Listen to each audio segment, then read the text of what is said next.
Atos, capítulo 26. Então Agripa falou diretamente a Paulo. Pode fazer sua defesa. Paulo tomou o lugar e começou a falar. Não posso pensar em ninguém melhor, rei Agripa, diante de quem eu desejasse responder a todas essas acusações dos judeus, senão o Senhor, que conhece tão bem os costumes judaicos e as discussões internas. Desde a minha juventude, tenho vivido entre meu povo em Jerusalém. Praticamente todo judeu na cidade que me viu crescer, e basta alguém aqui olhar para mim para confirmar, sabe que vivi como fariseu zeloso, nosso grupo religioso mais exigente. E é por ter vivido e levado a religião a sério, comprometido de coração e alma com o que Deus prometeu aos meus antepassados, a mesma esperança que as 12 tribos têm aguardado noite e dia todos esses séculos, e a que tenho me apegado, essa esperança testada e aprovada, que fui acusado pelos judeus. Eles deveriam estar sendo julgados, não eu. Pela minha vida, não consigo entender porque seria crime acreditar que Deus ressuscita os mortos. Admito que nem sempre tive esta convicção. Por um tempo pensei que era minha obrigação opor-me a esse Jesus de Nazaré com todas as minhas forças.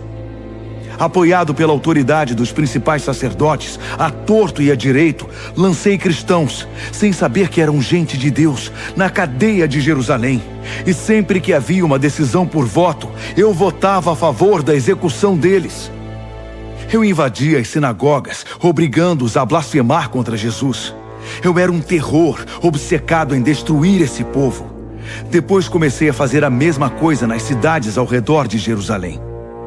Um dia, no caminho para Damasco, munido de documentos dos principais sacerdotes que me autorizavam a agir, bem na metade do dia, um brilho, uma luz mais brilhante que o sol, veio do céu sobre mim e sobre meus companheiros. Oh, rei, o brilho era inacreditável. Todos nós caímos por terra. Então ouvi uma voz em hebraico. Saulo, Saulo, por que você está me perseguindo? Por que insiste em ir contra o aguilhão? Eu disse, quem és, Senhor? A voz respondeu, eu sou Jesus, aquele que você persegue. Mas agora levante-se, tenho uma missão para você. Eu o escolhi a dedo para ser um servo e testemunha do que aconteceu hoje e para o que eu vou mostrar. Eu o envio para abrir os olhos dos que não me conhecem. Assim eles verão a diferença entre a luz e a escuridão e poderão escolher a luz. Verão a diferença entre Deus e Satanás e poderão escolher a Deus. Eu o envio para apresentar minha oferta de perdão dos pecados e de um lugar na família da fé. Você irá convidá-los a fazer companhia aos que vivem de verdade porque creem em mim. O que eu poderia fazer, rei Agripa?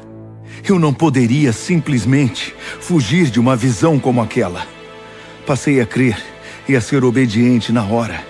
E comecei a pregar lá mesmo em Damasco, uma mudança de vida radical para Deus e tudo o que ela significa na vida diária. Depois, fui para Jerusalém e para as outras partes da nossa terra, e de lá para o mundo inteiro. É porque falo ao mundo inteiro que os judeus me agarraram no templo naquele dia e tentaram me matar. Eles querem guardar Deus só para eles. Mas Deus esteve ao meu lado, como havia prometido. E digo agora o que tenho dito a todos. Tudo o que estou dizendo está de acordo com o que os profetas e Moisés disseram. Primeiro, o Messias deveria morrer. Em seguida, iria ressuscitar. Ele seria o primeiro raio da brilhante luz matinal de Deus sobre as pessoas que estão perto e as que estão longe, tanto os que vivem na prática do mal, quanto os que têm temor de Deus. Festo não se conteve e interrompeu o discurso com um grito. Paulo, você está louco! Você leu demais! Passou o tempo divagando demais!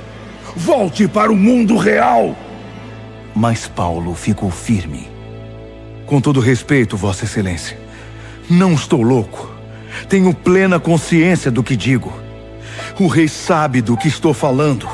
Estou certo de que nada do que eu disse parece loucura para ele.